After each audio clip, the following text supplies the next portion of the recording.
Assalamualaikum warahmatullahi wabarakatuh. Puji syukur alhamdulillah kita ketemu lagi akhirnya ya setelah sekian lama.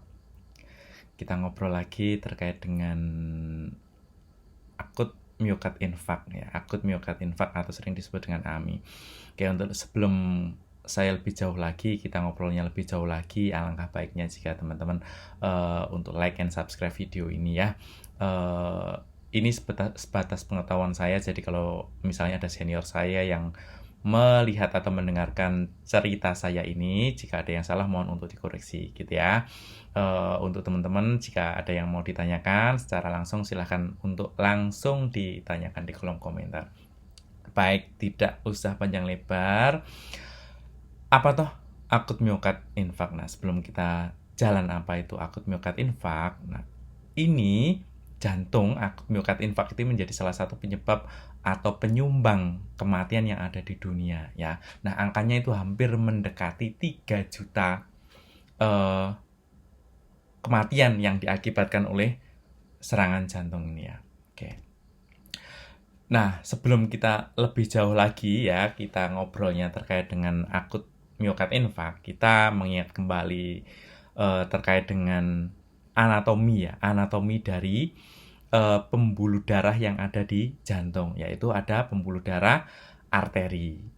Arteri di jantung ada dua, yaitu left main coronary artery dan right coronary artery. Yang di sebelah kanan atau kita sebut dengan RCA, right coronary artery, dan left main coronary artery. Nah, left main itu terbagi menjadi dua, bercabang menjadi dua, yaitu left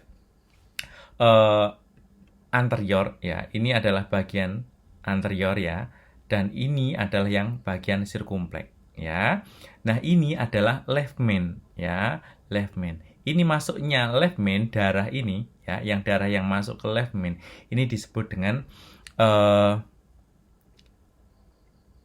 sinus falsafah ya. Di sini masuk ke sini darahnya itu adalah masuk ke terowongan sini ya. Yang ini adalah RCA ya, RCA. Kemudian dia bercabang-cabang ya, ini sampai ke bagian posterior gitu ya. Nah, fungsinya dari arteri koroner ini adalah mensuplai nutrisi dan oksigen kepada otot jantung ya. Otot jantung lapisannya masih ingat ya. Saya tidak membahas detail di sini ya terkait dengan anatomi dan fisiologi dari koroner ya. Oke, kita lanjut. Nah, di otot jantung itu terdiri dari 3 lapisan, yaitu ada lapisan perikardium ya. Terus kemudian di sini ada epikardium dan miokardium di bagian dalam ya. Di bagian dalam ini lebih dalam lagi itu ada endokardium. Jadi ada peri, ada epikardium atau miokardium dan endokardium. Seperti itu ya. Oke.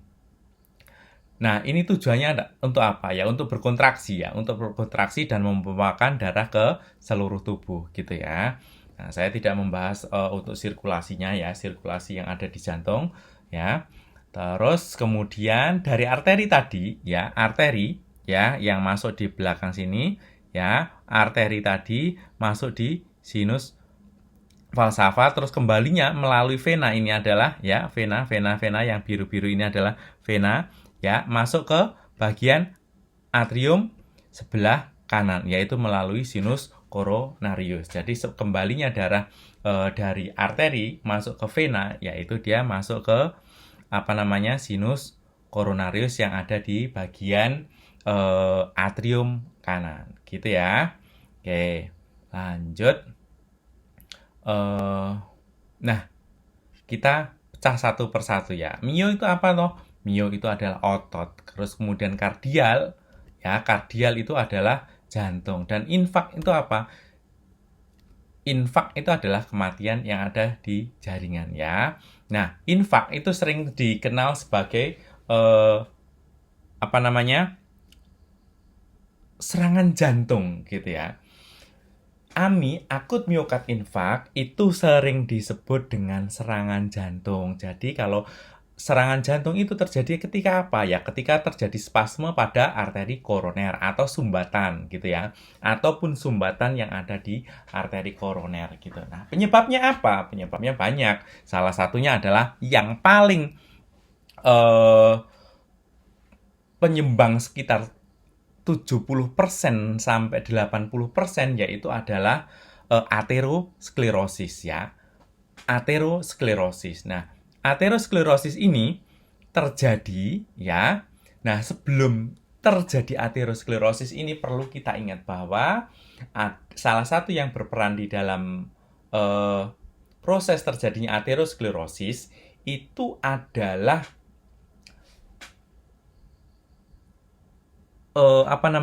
lipid atau lemak atau kolesterol. Nah, kolesterol itu terbagi menjadi dua, LDL dan HDL. HDL itu yang dikatakan adalah baik dan LDL itu adalah yang dikatakan buruk. Nah, LDL itu adalah yang membawa kolesterol dari liver, hepar atau hati ke sel gitu ya. Sedangkan yang HDL itu membawa kolesterol dari jaringan perifer ya untuk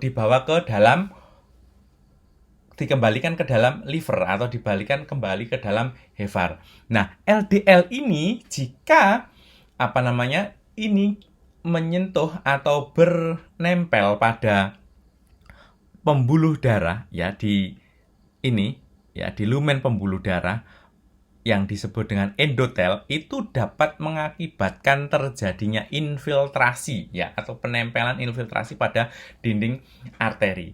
Nah, ini penempelan tersebut akan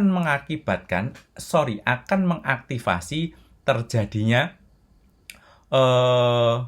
disfungsi endotel. Jadi endotelnya itu mengalami kegagalan fungsi. Sehingga kolesterol yang di luar-luar sini akan masuk ke dalam intima. Ingat, di pembuluh darah ada 3 lapisan. Lapisan paling luar yaitu adventitia, ya, yang di sini itu adalah adventitia, terus kemudian ini adalah media, dan ini adalah intima. Di lapisan intima yang dimasuk ke dalam lumen pembuluh darah itu adalah dilapisi oleh sel endotel ya. Ini adalah sel endotel ya, endotel. Nah, ini ketika kolesterol ya, ketika endotel mengalami disfungsi, maka kolesterol akan masuk ke dalam intima ya, ke dalam bagian intima. Nah, hal tersebut itu akan memacu terjadinya adesi. Adesi itu adalah perlengketan gitu ya, perlengketan. Nah, ketika kolesterol masuk, maka monosit dan kawan-kawannya dia akan masuk berusaha untuk mengikat kolesterol tersebut ya. Begitu juga dengan makrofag tadi akan memakan kolesterol. Hasilnya apa? Hasilnya adalah terjadinya pembentukan sel foam. Jadi dia seperti spons gitu ya, bentuknya seperti spons bulat kotak gitu misalnya, terus kemudian ada pori-porinya banyak, bentuknya seperti itu.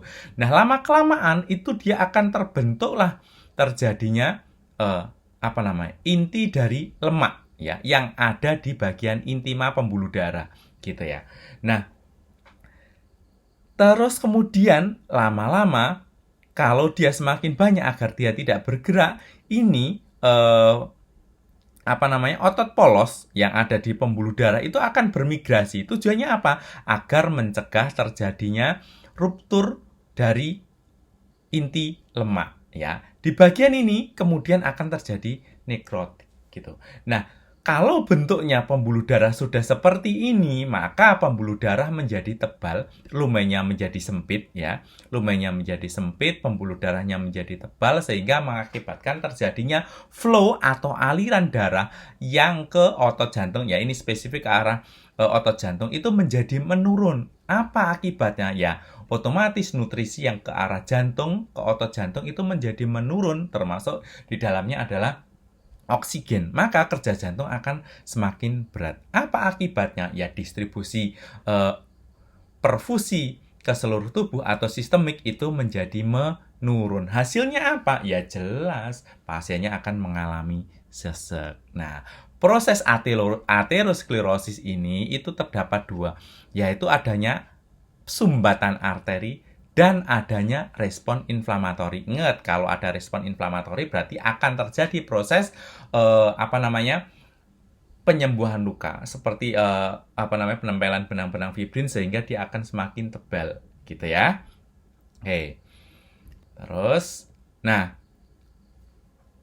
ini aterosklerosis itu bersifat kronis ya, kronis. Jadi tidak tiba-tiba terjadi sekarang atau 2 bulan atau 1 bulan langsung terjadi penyumbatan tebal seperti ini, tidak. Tetapi dia berprogres lama gitu ya. Nah, biasanya itu sering terjadi yang adalah di aorta abdominalis, terus kemudian arteri koroner, diplopetia itu di mana? Di dengkul itu apa? Nih ya. Terus kemudian di karotis. Nah, biasanya seperti itu.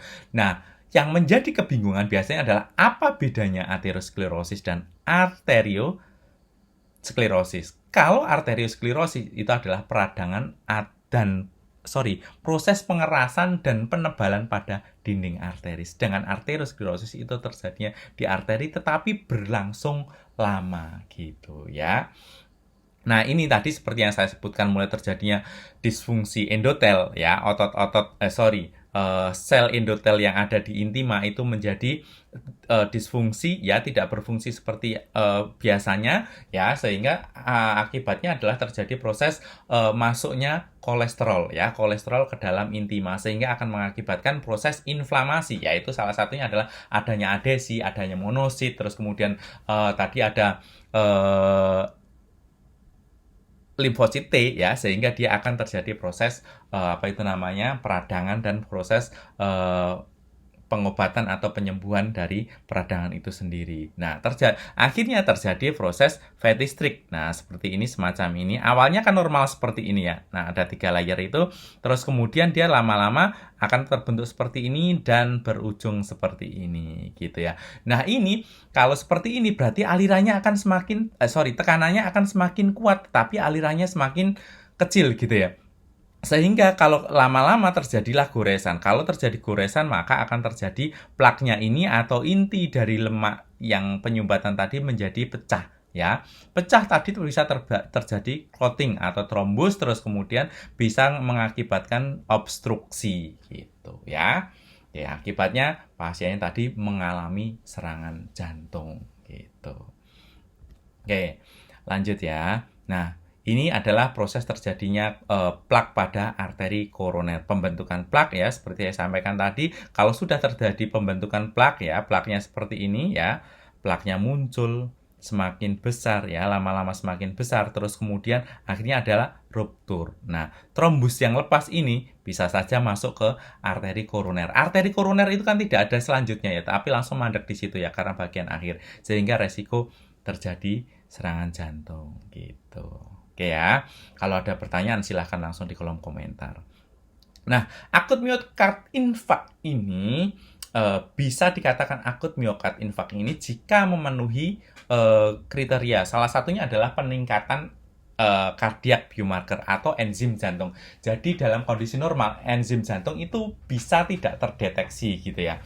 Nah, ketika terjadi proses peradangan, proses kerusakan nekrotik pada otot jantung, maka akan mengakibatkan munculnya enzim jantung, yaitu salah satunya adalah troponin ya, troponin T dan troponin I. Itu yang paling spesifik, yang memiliki spesifisitas yang deket banget gitu, bisa dinilai lebih sensitif gitu, spesifik dan sensitif gitu ya ketika dinilai. Walaupun ya ada kalau misalnya di rumah sakit yang daerah biasanya masih menggunakan CKMB, walaupun saat ini sudah mengalami kemajuan, sudah ada yang menggunakan troponin gitu ya untuk sebagai biomarker. Tetapi kalau untuk standarnya yang spesifik dan memiliki spesifisitas tinggi itu adalah troponin ya. Nah, terus kemudian muncul gejala iskemik ya, terus kemudian diikuti dengan adanya perubahan segmen ST, di mana ST segmen di dalam kondisi normal itu adalah isoelektris. Isoelektris itu adalah lurus gitu ya, tidak mengalami depresi atau tidak mengalami elevasi. Biasanya ada LBBB baru gitu ya, left bundle branch block. Nah, kita lihat nanti ya di berikutnya. Terus kemudian adalah adanya gelombang kipatologis. Kipatologis berarti itu adalah sudah terjadi STEMI atau serangan jantung. Tetapi kalau misalnya ST segmen perubahannya itu depresi, biasanya itu masuknya adalah non-STEMI gitu ya. Lebih jauh lagi, adanya pergerakan abnormality pada imaging study. Jadi misalnya dilakukan echo itu akan ada pergerakan abnormalitas gitu ya. Saya tidak menguasai, jujur saya tidak menguasai yang bagian echo ya, karena echo itu di poli, ya itu lebih ke sub gitu ya. Kalau saya ya jujur saya tidak sangat menguasai yang ekokardiografi. Nah, terus kemudian angiografi ya untuk melihat adanya trombus ya di dalam pembuluh darah koroner jantung tadi ya, angiografi atau kateterisasi jantung. Itu bisa untuk melihat adanya trombus atau penyumbatan baik parsial maupun total oklusi yang ada di arteri koroner ya. Coba ya tadi ya. Jadi kalau misalnya AMI itu miokard infarct itu ada yang non-STEMI dan STEMI gitu ya. Kalau lebih jauh lagi bisa disebut dengan ACS, acute coronary syndrome, di mana acute coronary syndrome itu ada unstable angina, terus kemudian non-STEMI dan STEMI ya. Nah, kita lebih bicaranya adalah yang STEMI dan non-STEMI ya. Cirinya apa? Kalau non-STEMI itu adalah berarti tidak diikuti dengan N, berarti non ya. Non itu berarti tidak tidak ada elevasi, non-STEMI, non-ST ya, segmen elevasi. Jadi elevasi itu meningkat, kalau yang non-STEMI berarti itu yang depresi gitu ya. Terus kemudian tetapi sama-sama ada peningkatan enzim jantung ya, biomarker kardiak markernya itu adalah sama-sama mengalami peningkatan. Hanya saja pas EKG-nya kita rekam, yang satu itu tidak mengalami elevasi gitu ya, tetapi dia bisa dalam bentuk depresi ya gitu ya. Oke. Nah, bentuknya yang depresi pun ada yang upsloping dan downsloping. Nanti kita lihat lebih jauh lagi. Oke. Nah, ini yang pertama itu adalah tanda dari iskemik. Apa saja tandanya ya? Yang pertama adalah adanya nyeri dada ya. Adanya nyeri dada yang menjalar ke lengan ya, ke lengan kiri hingga sampai ke belakang ya, bisa ke rahang, bisa ke lengan kiri sampai ke belakang.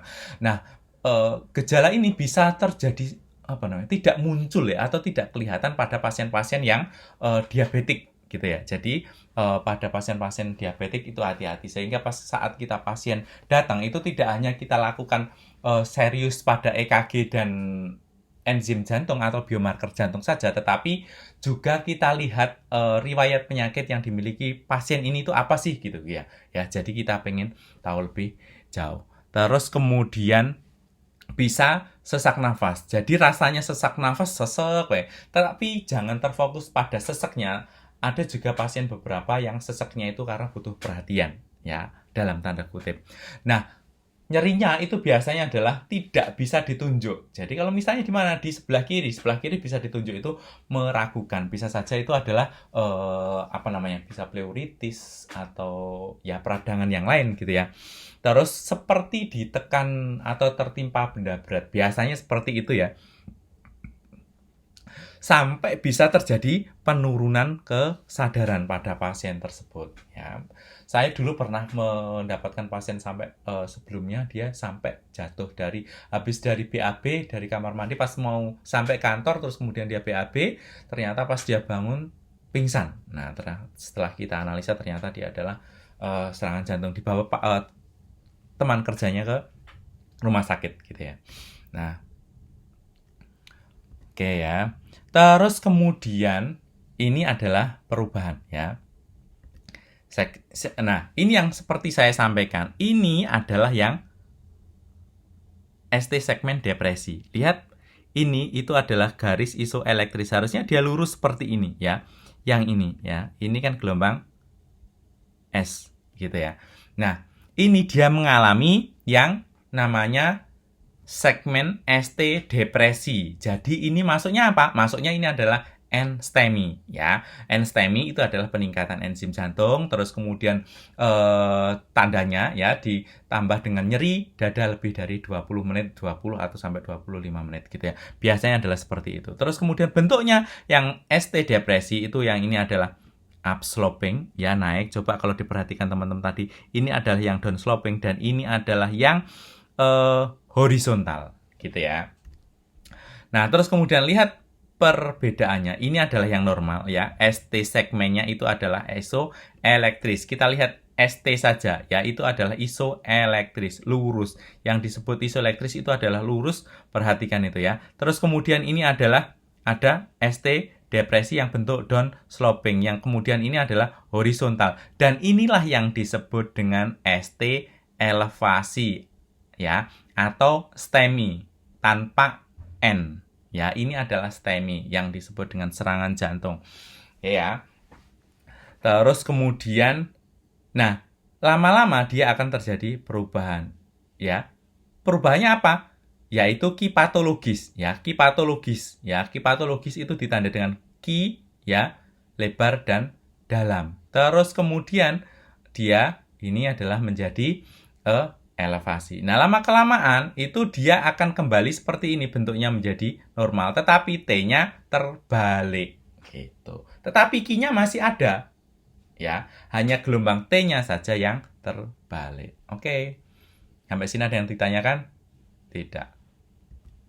Sepertinya sudah mulai hujan ya, musimnya sudah tidak menentu. Lah, ini adalah yang left bundle branch block. Bentuknya seperti apa? Bentuknya seperti yang bentuk N-STEMI down sloping, ya apa enggak?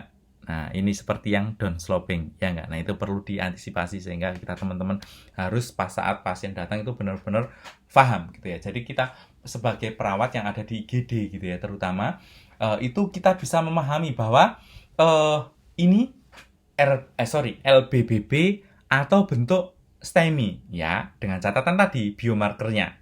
Oke ya. Oke, lanjut ya. Oke. Nah, ini yang STEMI seperti yang saya sampaikan tadi. Nah, nanti kita lihat ya, miokard infark itu yang ada di bagian endokardial, di perikardial, dan yang di transmural ya. Kita lihat bentuknya. Yang penting ada ki patologis. Ki patologis itu ditandai dengan ki ya. Ini misalnya seperti ini, seret. Nah, ini kan harusnya ini cuma pendek ya. Ya. Nah, seret. Serut. Nah, ini kan bentuknya seperti ini ya. Nah, ini adalah ada ki patologis. Ini menandakan adanya infark atau kematian otot jantung, ya. Oke, nah ini perhatikan teman-teman ya.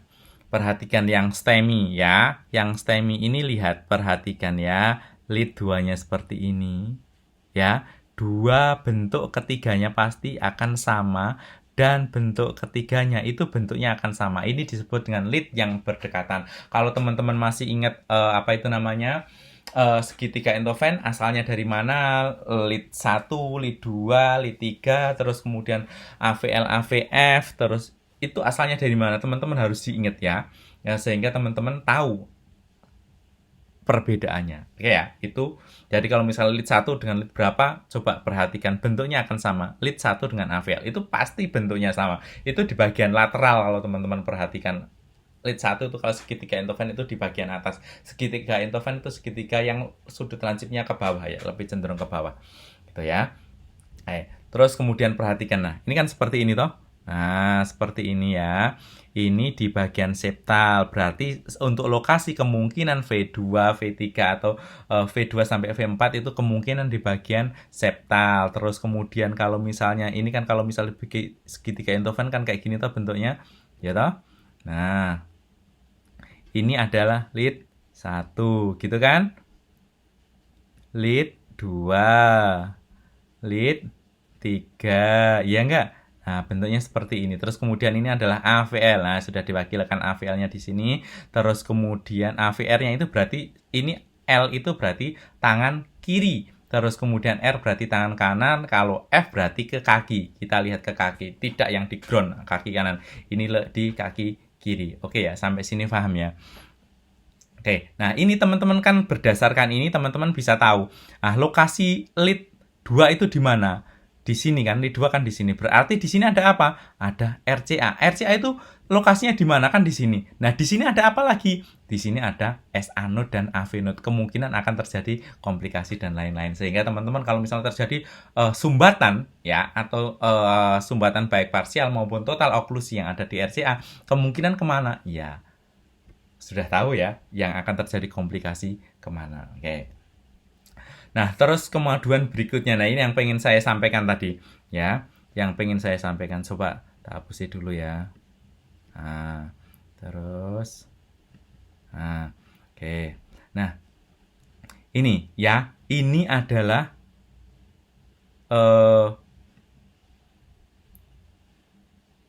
miokard infarct di endokardial di bagian dalam. Ini kan apa itu namanya, lumen otot jantung ya. Terus kemudian yang ini adalah di bagian luar di epikardium. Bisa dilihat dari bentuknya EKG-nya. Nah, ini kalau yang transmural ya, ini transmural. Elektroda ini adalah rekamannya ya, perekam atau kameranya gitu. Nah, bentuknya akan seperti ini ya kalau sudah transmural gitu ya. Jadi tahu ya bedanya apa itu namanya, transmural dan epidural gitu ya. Epikardial atau endokardial, tahu ya. Ya. Nah, jadi ini adalah misalnya lumen ya. Jadi lokasi jantungnya di sini, lokasi darahnya adalah di sini, misalnya di ventricle gitu ya. Di ventricle ini seluruh otot jantung kena. Itu yang transmural. Tapi kalau yang di sini ya itu hanya bagian luarnya saja. Terus kemudian ini yang bagian endokardialnya. Oke ya, sampai sini ya. Oke. Nah, selanjutnya adalah ada regional motion abnormality on imaging study. Nah, ini saat kita ego itu akan kelihatan ada pergerakan yang tidak seharusnya ya. Saya tidak mampu menjelaskan ini lebih detail ya. Nggak, takutnya salah. Soalnya kalau bahkan seorang DPJP untuk jadi konsultan misalnya baca ego aja tersendiri ya, belajar lagi. Jadi kalau saya hanya masih PK1, saya tidak berani terlalu jauh lagi untuk ngomong ini ya. Ya, jadi mohon maaf. Terus kemudian berikutnya adalah angiografi ya, atau kateterisasi jantung ya. Kita lihat. Nah, kateterisasi jantung seperti ini. Ini ada sumbatan. Ya, lama-lama ya, coba kemudian setelah trombusnya diambil, maka akan ada aliran. Ya. Terus kemudian selanjutnya aliran tersebut akan berjalan lebih banyak. Ya. Oke ya, sehingga lama-lama yang di bagian F ini alirannya bagus. Ini sepertinya di RCA ya. Nah, nanti lihat ada yang di gambar saya. Oke. Nah, risk factor resiko orang-orang yang beresiko untuk terjadi serangan jantung itu apa saja? Ya, ada yang bisa dimodifikasi penyebabnya dan ada yang tidak dapat dimodifikasi, gitu ya. Nah, yang tidak dapat dimodifikasi apa? Ya jelas jenis kelamin, ya. Jenis kelamin laki-laki dan perempuan. Seorang perempuan itu memiliki hormon estrogen. Itu yang salah satu hormon yang membuat fleksibel pembuluh darahnya. Tetapi peningkatan seiring peningkatan usia, maka resikonya akan sama. Nah, hasil riset kalau tidak salah itu laki-laki dan perempuan akan lebih cenderung, mohon maaf ini, resiko kematiannya, mortalitasnya lebih tinggi, angka mortalitinya lebih tinggi dibandingkan pada laki-laki jika terjadi serangan jantung, gitu ya. Selain itu, selain hormon tadi, laki-laki itu memiliki kecenderungan untuk terjadi serangan jantung lebih tinggi daripada perempuan, itu adalah hormon testosteron. Seiring dengan peningkatan usia, hormon testosteron menurun. Penurunan hormon testosteron itu diikuti dengan peningkatan LDL. Ingat tadi LDL itu adalah lipid atau kolesterol jahat, gitu kan? Nah, itu salah satu. Itu hasil riset loh ya. Monggo silakan teman-teman bisa baca ya. Nah, ini tadi ya, peningkatan usia tadi sudah saya sampaikan. Terus kemudian family history ya, tidak bisa dihindari bahwa seorang yang memiliki keluarga dengan riwayat serangan jantung itu kemungkinan akan memiliki kemungkinan terjadi serangan jantung lebih tinggi dibandingkan yang tidak pernah gitu ya. Terus kemudian kebotakan pada laki-laki gitu ya. Nah, botak itu ya hasil risetnya.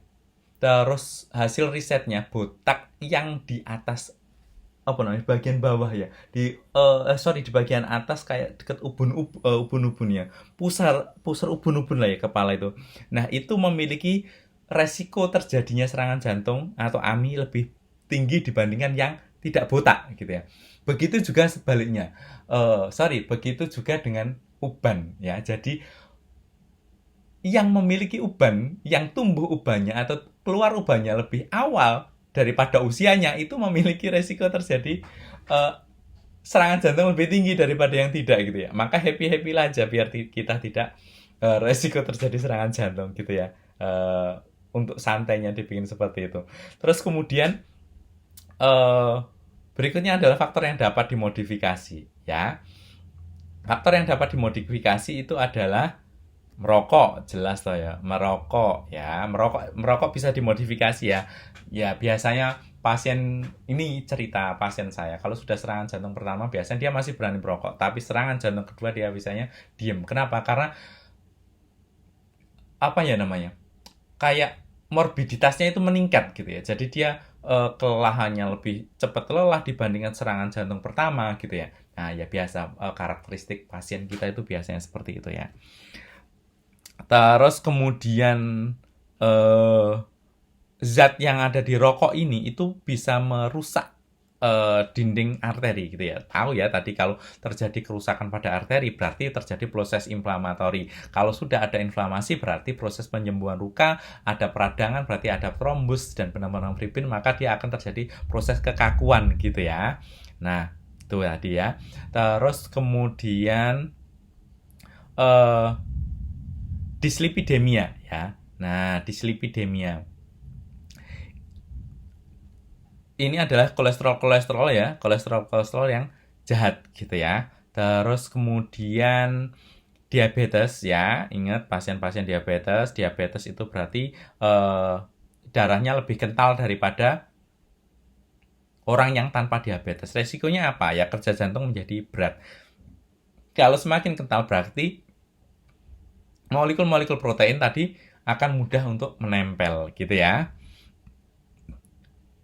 Terus kemudian adalah hipertensi ya atau tekanan darah tinggi. Nah, kerja jantung yang terlalu berat itu juga akan dapat tekanannya kan tinggi, maka resiko untuk terjadi iritasi ya, mengiritasi pembuluh darah ya, sehingga bisa mengakibatkan terjadinya proses inflamasi ya, kembali lagi seperti saya sampaikan sebelumnya.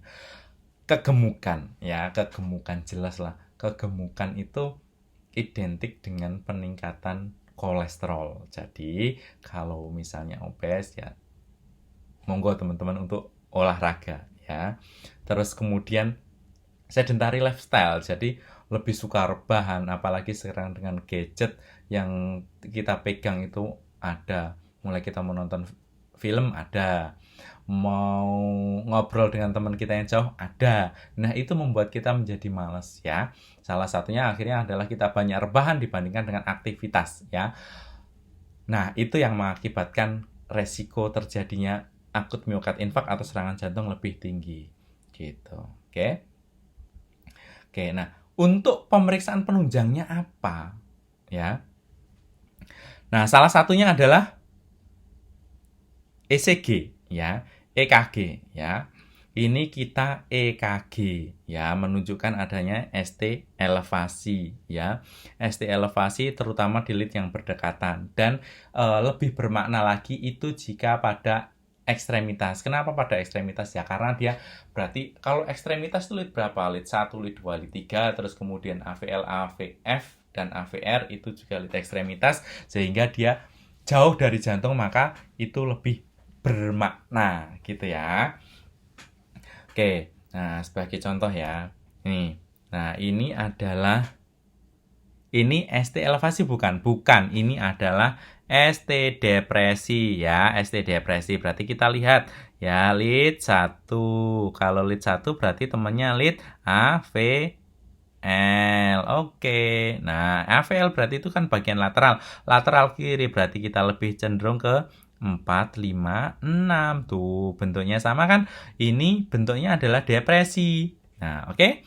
Nah, terus kemudian kita lihat yang lead 2. Lead 2 dekatannya adalah lead 2, 3, A, V, R.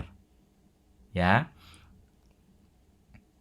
Sorry, fit. Nah, bentuknya sama toh? Bentuknya itu adalah depresi, gitu ya. Nah, oke.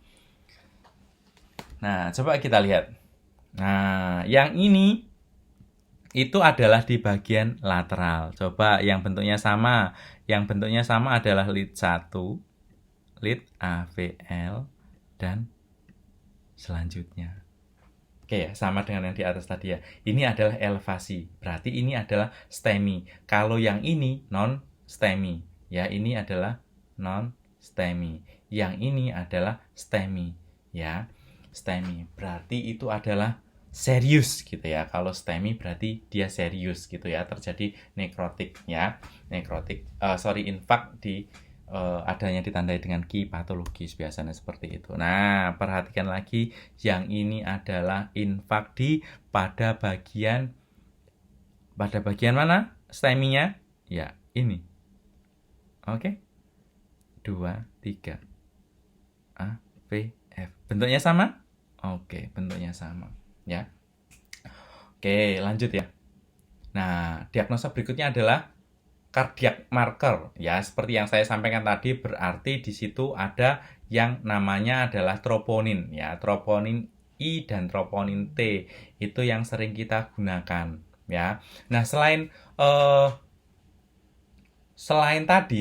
enzim jantung tadi yang troponin I dan troponin T, juga ada CKMB, kreatinin kinase. Nah, selain itu biasanya saat masuk IGD itu pasien juga langsung diambil sampel darahnya. Kalau pasien stabil tidak terlihat adanya sesak nafas yang berlebih, biasanya tidak diambil BGA. Tetapi ya beberapa DPJP itu suruh ambil BGA. Selain itu juga kita ambil hematologi ya, hematologi paket seperti hemoglobin, hematokrit, leukositnya gitu ya. Nah, ternyata penyebab sesaknya karena HB-nya turun gitu ya. Ternyata bukan karena EKG-nya. Dengan catatan EKG-nya tadi sudah dieliminir bahwa tidak ada masalah ya, gitu ya. Nah, terus kemudian kimia klinik seperti fungsi dari ginjal, urium kreatinin, CAMG, terus elektrolit Na, natrium, kalium ya, kloridanya, profil lipid seperti total kolesterol, trigliserid. Nah, itu kita cari di sini juga sekalian gitu ya. Jadi kita ngambil sampel darah pada pasien yang masuk di IGD itu tidak hanya satu persatu nanti menyakiti pasien, maka kita sudah menyiapkan kemungkinan semuanya aja diambil, termasuk adalah fungsi dari hepar, terus kemudian koagulasi PTTK ya, itu bisa kita sekalian ambil ya. Oke. Nah, ini yang kalau teman-teman perhatikan ya. Nah, kalau kita misalnya tandanya itu sudah khas gitu ya, ada perubahan EKG, tetapi dia enzim jantungnya itu tidak mengalami peningkatan, maka itu bisa dilakukan serial gitu ya. Cek troponin serial per 6 jam gitu ya. Tujuannya apa ya? Ini untuk melihat adanya peningkatan enzim jantung gitu ya. Kenapa pakai enzim jantung yang troponin ya? Karena tadi itu yang memiliki spesifisitas dan yang lebih akurat dibandingkan dengan yang lainnya gitu ya. Ya, ini saya ambil dari Scopus, lupa ini tahun 2022 kalau nggak salah ya. Terus kemudian yang ini ya, ini itu adalah pemeriksaan penunjang lainnya, itu adalah coronary angiografi ya. Ini di rumah sakit saya ya. Ini di rumah sakit saya dulu ya, bentuknya seperti ini. Jadi ini ada alat ini radio X-ray. Jadi ini nanti muter di pasien tidur di sini, terus dia akan muter terutama ke arah jantungnya dia untuk melihat koronernya gitu ya, untuk melihat koronernya itu ada sumbatan atau tidak. Nah, pada saat proses seperti ini, itu pasiennya juga dimasukkan kontras, yat kontras. Nah, yat kontras ini yang dimasukkan itu beresiko untuk mengakibatkan terjadinya memicu terjadinya kerusakan pada ginjal. Walaupun bisa diantisipasi ya dengan dosis tertentu sehingga harapannya aman gitu ya. Maka kita sebelum melakukan kateterisasi jantung, salah satunya adalah kita harus melihat fungsi dari ginjal pasien itu sendiri. Dilihatnya dari mana? Dari ureum kreatinin ya gitu. Biasanya kalau pada pasien yang dilakukan angiografi atau kateterisasi jantung itu jika kreatinnya kurang dari 1,2 gitu ya. Nah, kalau misalnya terlalu tinggi, biasanya kita hanya dilakukan pengenceran darah saja atau heparinisasi ya kalau lebih, karena heparin itu aman untuk ginjal gitu ya. Nah, ini coba kita perhatikan ya. Ini adalah di rumah sakit saya. Nah, ini awalnya tidak. Nah, ini mohon maaf jika tersendat-sendat. Ini kalau teman-teman perhatikan itu ada yang tidak jalan gitu ya. Ya, tidak jalan darahnya ya. Nah, terus kemudian setelah dilakukan intervensi itu hasilnya seperti ini. Nah, berbeda ya. Nah, muncul aliran darahnya gitu ya. Nah, tadi ya berbeda dengan yang sebelumnya. Yaitu sebelumnya tadi ada oklusi atau lesi di sini ya. Ada lesi di sini ya. Sehingga aliran yang RCA tidak mengalir sempurna. Nah, setelah dibuka ya trombusnya ataupun spasmenya di sini, maka terjadilah aliran darah. Nah, apakah pasien yang seperti ini kadang-kadang masih nyeri? Iya. Jadi seperti kita kita habis dicubit orang, itu tidak mungkin dong langsung tiba-tiba hilang. Bisa masih ada bekasnya, sehingga tidak masalah itu gitu ya. Oke.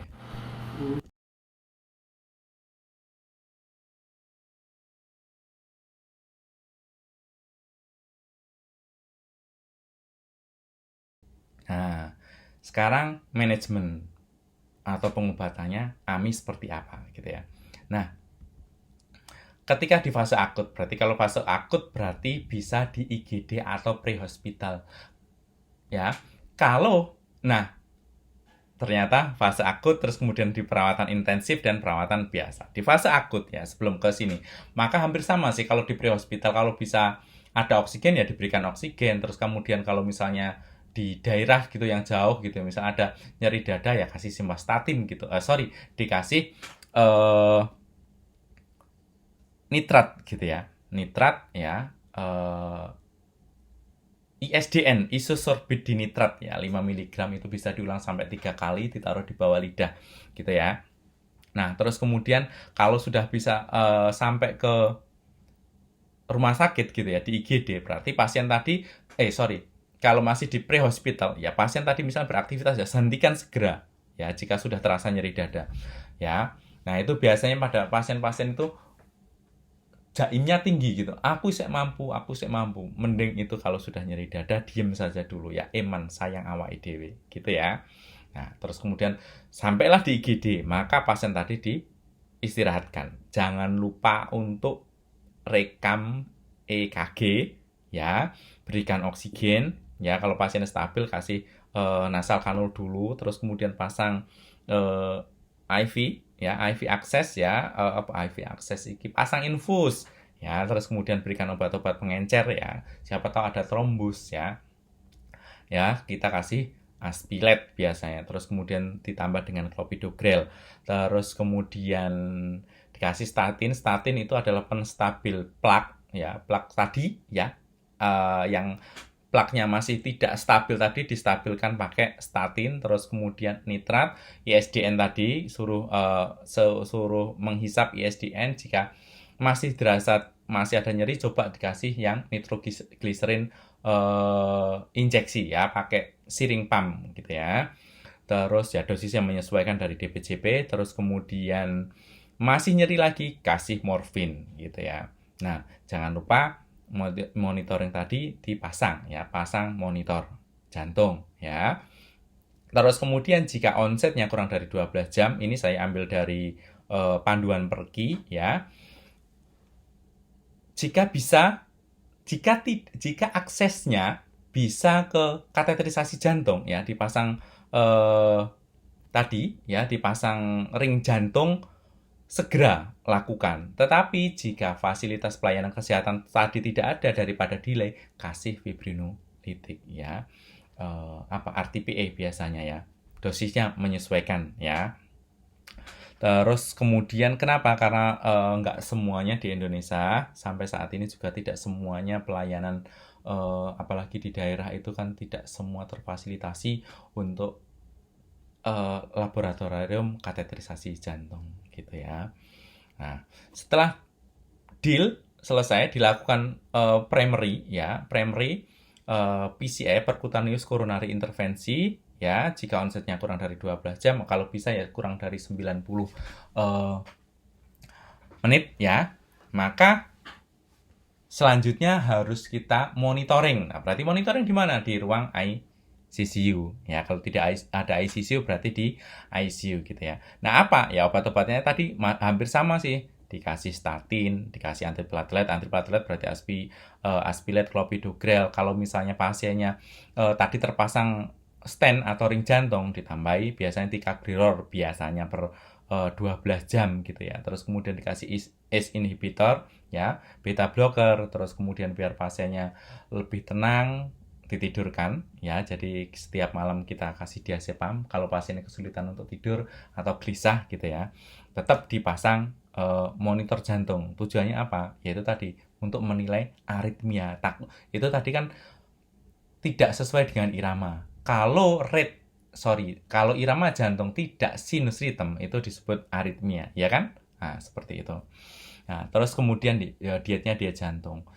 Pada pasien jantung yang memiliki penyakit jantung, itu berat ya. Jika dietnya disuruh makan nasi biasa seperti kita, itu ngos-ngosan. Jika tidak percaya, coba ya besok kalau misalnya punya kesempatan jaga di ruang jantung atau di ICU yang kardiak gitu ya misalnya, itu pasti teman-teman akan tahu ya, berat. Pasti pasien mintanya yang bubur saja gitu ya. Terus kemudian di intensif berarti kita lakukan pemeriksaan penunjang lain seperti lab-lab yang fungsi-fungsi yang lain gitu ya. Nah, ini jika pasiennya tidak stabil dan tidak bisa tidak bisa dilakukan primary ya, maka kita bisa menggunakan heparinisasi atau pengenceran darah ya. Heparinisasi atau atau obat-obat yang lain gitu yang injeksi. Kalau heparin itu kan berarti diencerkan, berarti menggunakan siring pump ya. Kalau siring pump. Nah, heparin itu tadi seperti yang saya sampaikan, sudah ngomong belum ya? Nah, heparin itu digunakan jika kreatinnya tinggi. Nilai kreatinnya biasanya lebih dari 1,8 itu kita daripada merusak ya. Karena kan tadi fungsi kalau kita lakukan pemasangan ring berarti kita menggunakan kateterisasi jantung atau angiografi. Angiografi itu berarti melihat kontras ya. Kontras tadi kan menggunakan zat radioaktif, maka itu salah satunya adalah CIN, kontras induced nefropati, merusak sel ginjal, sehingga lebih amannya kita menggunakan heparinisasi dulu ya. Terus kemudian jika sudah baik ya kita lihat lagi fungsi ginjalnya sudah mengalami perbaikan apa enggak gitu ya. Kalau onsetnya sudah melebihi 90 menit atau lebih dari 12 jam biasanya ya, kalau tadi fungsi ginjalnya bagus ya dikasih mohon maaf nggak nyebut merek seperti Arixtra gitu, biasanya itu adalah salah satu pengencer darah yang aman untuk yang memiliki ginjal bagus gitu ya. Nah, selanjutnya adalah di perawatan biasa. Setelah dari IGD masuk ke ICU, setelah dari ICU stabil 2 hari atau 2 harian lah ya, dari IGD sehari, ICU sehari, pindah ke bangsal perawatan.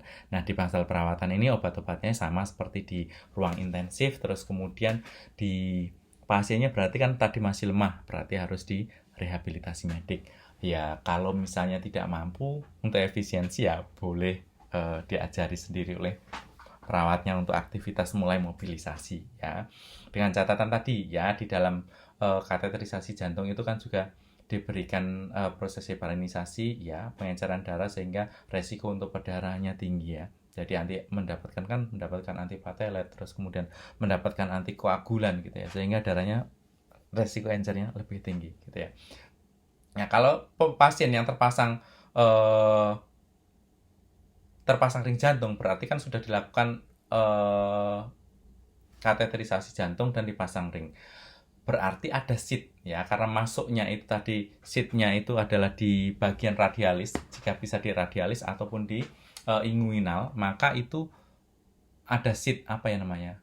Seat itu apa? Semacam jarum yang besar gitu, tetapi dia seperti infus kayak gitu tapi besar. Jadi resiko untuk perdarahannya tinggi karena yang dicoplos itu adalah di bagian yang ditusuk itu adalah bagian arteri ya.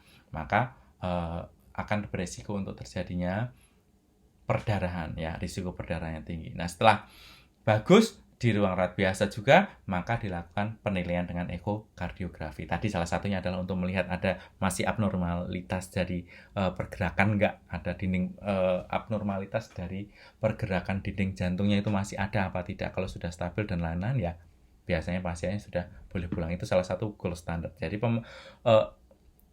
terapi yang paling bagus untuk AMI itu adalah reperfusi. Reperfusi bisa dilakukan dengan kateterisasi jantung, ya pemasangan ring tadi atau balonisasi dan fibrinolitik. Jika tidak ada rumah sakitnya tidak memiliki laboratorium kateterisasi jantung, ya bisa dilakukan fibrinolitik. Tetapi jika bisa, ya sudah berarti kita lakukan primary PCI. Jika pasiennya tadi sudah onsetnya melebihi, maka dilakukan elective PCI. Endingnya juga sama, akan dilakukan penilaian ekokardiografi ya sebelum pasien pulang. Nah, komplikasinya apa? Ya aritmia, kemudian gagal jantung, shock kardiogenik, ya itu paling banyak shock kardiogenik gitu. Terus kemudian komplikasi mekanikal seperti ruptur dari septum ventrikuler. Ya, ini hati-hati banget kalau sudah seperti ini karena pasien-pasien yang sudah late ya itu akan mengakibatkan ruptur itu apa sih? Rusak, jebol gitu ya. Septum ventrikuler gitu ya. Septum sekat antara ventrikel kanan dan ventrikel kiri itu ruptur atau bocor atau pecah sehingga akan mengakibatkan high risk banget mortality-nya. Gitu. Komplikasi dari akut myocardial infarct. Nah, biar tidak terjadi hal semacam itu, ataupun pasien yang mau pulang, biar tidak terjadi serangan jantung, maka yang pertama itu adalah dietnya yang bagus. Kalau misalnya ada DM-nya, ya berarti mengurangi semua yang manis. Ya, makanan apapun yang manis-manis. Ya, kalau ada hipertensinya, berarti kurangi makan garam dan goreng-gorengan yang mengandung kolesterol tinggi. Ya, seperti itu, healthy diet. Terus kemudian olahraga yang teratur. Jalan kaki minimal 60-90 menit ya, rutin tetapi ya, misalnya Senin, Rabu, Sabtu misal seperti itu. Nah, biasanya kita itu lebih malas ataupun banyak kerjaan dan itu tadi balik lagi sedentary lifestyle ya. Jalan kaki pun boleh. Jalan kaki semakin jalan kakinya cepat dengan pace tertentu itu akan mengakibatkan dapat meningkatkan penurunan resiko terjadinya DM ya. Terus kemudian bisa dapat renang. Kalau misalnya tidak suka renang boleh sepedahan. Yang penting jangan memberatkan kerja jantung. Jika jantungnya terlalu berat dan nyeri segera istirahat. Gitu ya. Oke, berikutnya adalah stres, kurangi stres ya, kurangi stres. Nah, gimana? Pasti kepikiran terus ya gimana caranya teman-teman atau mengedukasi pasien tersebut ya. Gunakan diri kita ya. Salah satu yang bisa mensupport pasien kita itu adalah kita sendiri sebagai perawat ya, bahwa salah satu adalah mindfulness dan merubah persepsi negatif pasien terkait dengan penyakitnya. Itu salah satu yang bisa menyenangkan pasien ya. Biasanya akhirnya akan menerima kondisinya dan dia menjadi lebih positif daripada sebelumnya gitu. Tuh. Nah, ternyata sudah selesai. Terima kasih sudah mendengarkan cerita saya atau diskusi kita. Saya Perawat Teguh. Terima kasih atas perhatiannya. Mohon maaf jika ada salah kata dalam saya ngobrol bersama teman-teman atau cerita terkait dengan serangan jantung atau akut miokard infark ini. Jika ada pertanyaan, boleh ya komen langsung, boleh di-share ke teman-temannya atau orang tuanya atau tetangganya gitu. Boleh kemana saja boleh. Yang penting bermanfaat untuk orang lain. Terima kasih. Assalamualaikum warahmatullahi wabarakatuh.